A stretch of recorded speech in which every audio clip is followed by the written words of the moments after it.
My name's Ed Kirk, I'm the writer and director of Future Soldier, and today we're breaking down a scene. The process will change you physically, but mentally the side effects are unknown. I understand, Dr. Hart. We'll be right here with you, every step of the way. You ready? Daedalus.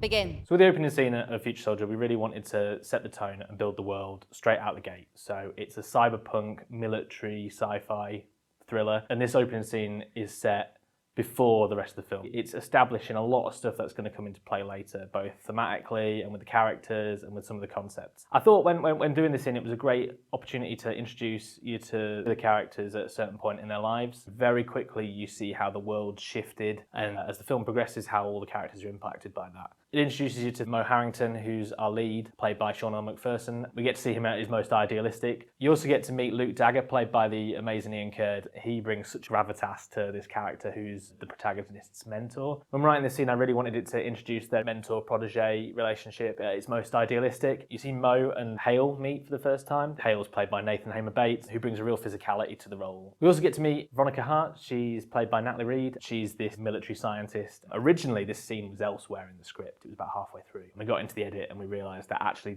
this scene where Mo becomes a hoplite super soldier is actually a much better entry point to the story. It really hooks you. Subject 2, Lieutenant Harrington, administering hoplite serum.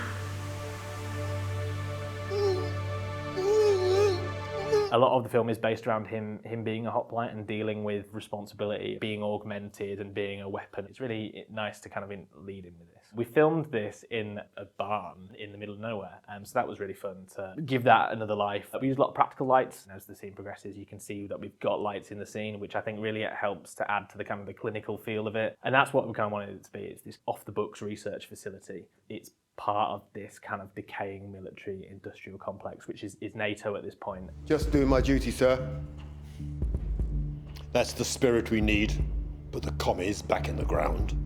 So Mo's jacket is a British Army uniform. The costumes themselves are quite simple, but we were really restrained on budget. Characters in flashbacks, we use the colour green a lot when they're aligned with British Army sort of military side of things. As their characters progress and they change allegiances, we change up how we dress them. So everyone at this point is kind of dressed green, to kind of to show that they're all on the same side. The super soldier serum is shower gel.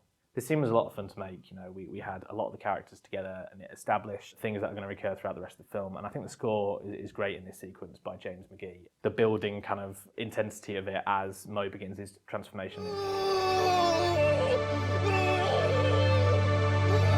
With the way we lit this and with the rest of the flashbacks, we wanted to light it white.